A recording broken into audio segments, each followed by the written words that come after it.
Assim como Michelangelo se pintou no afresco na Capela Sistina, entre o Purgatório e o Céu, podemos dizer que esse conto, Folha de Cisco, é uma espécie de autorretrato metafórico de J.R.R. Tolkien. Oi pessoal, tudo bem com vocês? Hoje eu vou fazer uma breve apresentação do conto Folha de Cisco, que aqui no Brasil já recebeu várias traduções, 3 traduções para ser mais precisa. A primeira é desse livro aqui, sobre histórias de fadas com H, da Conrad, com tradução do Ronald Kimsey. E o nome do conto era Folha por Nigel. Ele não traduziu o nome do protagonista da história, que chama Nigel em inglês, Leaf by Nigel no original. Aí, isso aqui foi em 2006. 7 anos depois, em 2013, saiu esse livro Árvore e Folha pela Martins Fontes, depois teve outras edições. E eles chamaram o Ronald Kimsey para traduzir também, só que aí ele mudou o título e ficou Folha de Migalha. Então antes era Folha por Nigel e esse é Folha de Migalha.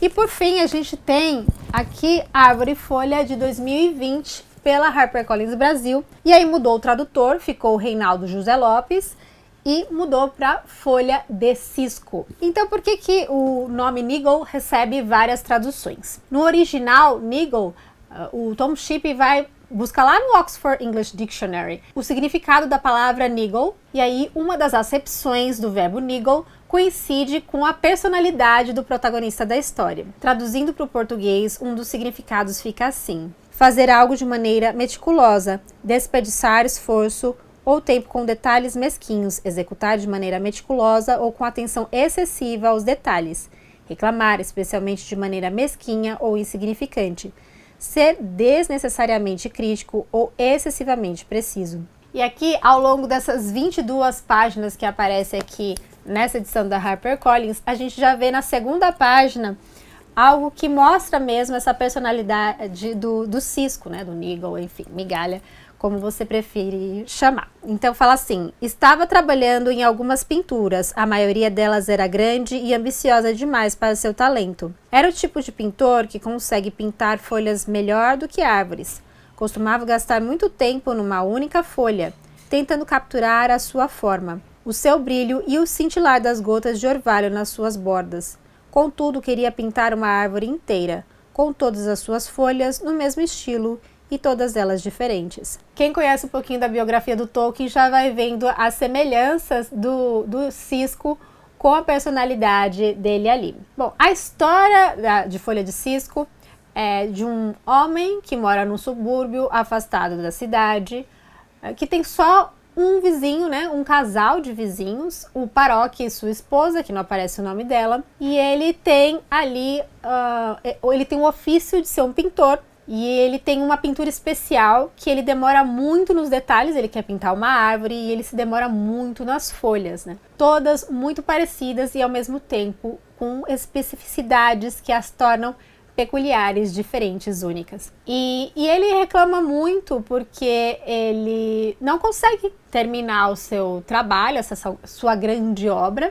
E principalmente porque ele é interrompido muitas vezes, a maioria das vezes pelo seu vizinho, Paróquia, que não dá a mínima para sua pintura e além disso não se incomoda muito de importuná-lo. O Cisco no fim acaba cedendo, no fim das contas sempre acaba cedendo, porque ele tinha um coração mole, mas não antes sem resmungar muito, sem reclamar muito para si, ficar ruminando a sua falta de sorte. Não é difícil a gente se identificar com ele, né? Porque todos nós, principalmente nós adultos, precisamos de silêncio e paz muitas vezes para terminar as nossas tarefas e somos interrompidos. As mães sabem muito bem disso. Então é difícil a gente não se identificar.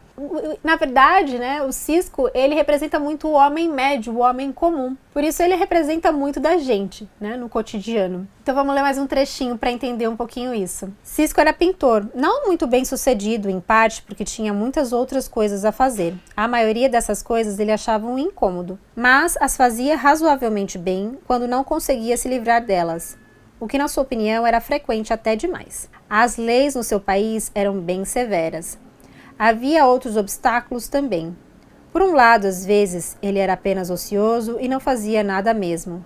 por outro, tinha um coração bom, de certa maneira. Além desse plot do Cisco de ser muito detalhista e ter que terminar a sua pintura, a sua grande árvore de pintura, tem um segundo plot que na verdade aparece na primeira linha do conto. Era uma vez um homenzinho chamado Cisco, que tinha uma longa viagem a fazer. Então também tem essa história, essa narrativa dessa longa viagem dele. Eu não vou ficar aqui contando detalhes da história, nem o nome dos demais personagens, tem muito do duplo nessa história, tem muito simbolismo, mas isso daria uma grande aula. Eu tenho muita vontade de dar essa aula um dia, mas por enquanto não vai ser aqui, né? Mas vale muito a pena também que a gente faça essa leitura pessoalmente, né? Então, cada um tem a sua própria experiência de fazer a leitura desse conto, porque eu acho que conta muito do ser humano, do cotidiano, do dia a dia.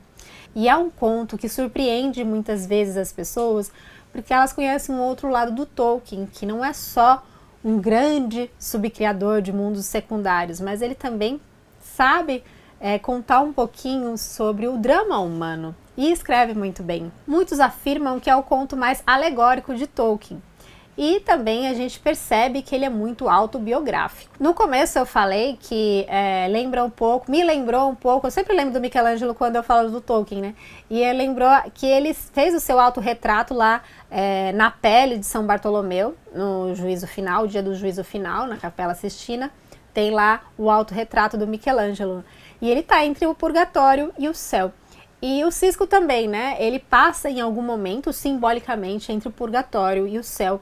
É assim que os intérpretes enxergam e realmente é muito pertinente essa leitura. O próprio Tolkien, ele confessa, né, a identificação dele com o Cisco. Ele escreve algumas cartas falando sobre isso, uma delas em 1962 para sua tia Jane.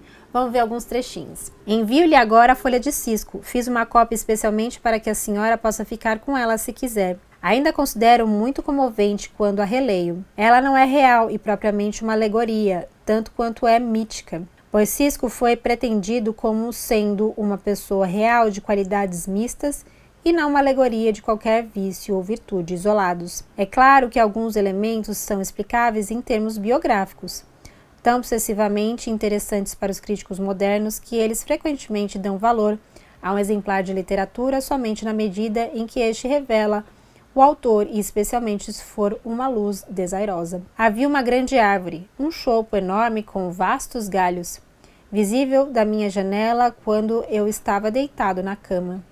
Eu a adorava e estava preocupado com ela. Havia sido mutilada de maneira selvagem alguns anos atrás, mas novos galhos cresceram galantemente, embora, é claro, não com a graça imaculada de sua forma natural anterior. E agora uma vizinha tola estava agitando para que fosse derrubada. Cada árvore possui seu inimigo, poucas possuem um defensor. Além disso, é claro, eu estava preocupado com minha árvore interna, o Senhor dos Anéis. Estava crescendo e ficando fora de controle, e revelando intermináveis novas perspectivas. E eu queria terminá-lo, mas o mundo era ameaçador. Como vocês viram, o próprio Tolkien revela a identificação com a sua biografia. Nessa carta ele fala que justamente dessa preocupação com o Senhor dos Anéis que ele estava passando. Eu editei um pouquinho, mas a gente vê que também, apesar dele identificar com a sua história, ele não dá muito o braço a torcer na questão da alegoria. Outro fato interessantíssimo é que essa é a única história que ele escreveu praticamente de bate-pronto. Ele diz que ele tem muita dificuldade para escrever história, relê, reescreve, reedita, pelo seu perfeccionismo mesmo. Mas essa história ele sonhou, acordou com ela praticamente pronta na cabeça e demorou algumas horas só para colocá-la no papel. Em outra carta, em 57, um pouquinho antes de escrever para sua tia Jane, ele fala um pouquinho mais, reforça para a gente essa ideia, que ele falou antes, na verdade, da sua biografia ali derramada de certa forma, simbolicamente nesse conto. Olhando para ele agora de uma certa distância, devo dizer que, além de meu amor pelas árvores, o conto originalmente chama-se A Árvore. Ele surgiu de minha própria preocupação com o Senhor dos Anéis. A consciência de que a obra seria terminada em grandes detalhes ou não seria terminada de modo algum, e o medo, quase certeza, de que seria de modo algum. A guerra surgiu para escurecer todos os horizontes. Isso mostra o medo de Tolkien de morrer sem terminar O Senhor dos Anéis e também essa questão da guerra, que deixava todo mundo temeroso. No site do Tolkien State tem um texto da Priscilla Tolkien que fala que o conto foi composto entre 1938 e 39. Mas já na cronologia de Wayne Raymond e Christina Scoll, eles especulam que foi escrito um pouquinho depois, em 1942, por causa dos documentos que eles encontraram e tal. Mas a gente sabe que foi publicado em 1945. Eu, particularmente, gosto de pensar que esse conto foi composto no início da guerra e foi publicado no final da guerra. Fica interessante pensar assim. De acordo com Tom Shippey, o W Review, uma revista, pediu para que o Tolkien enviasse algum texto que ajudasse a revista a ter uma expressão efetiva da humanidade católica.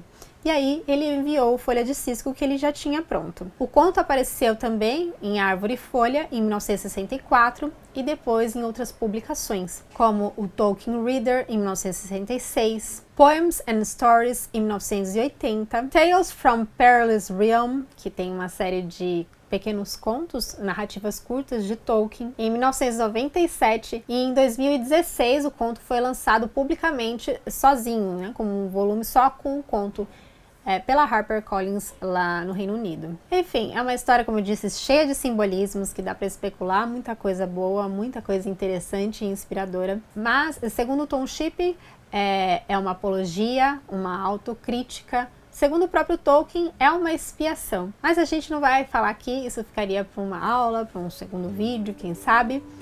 Mas eu espero que, de certa forma, inspire vocês como me inspirou.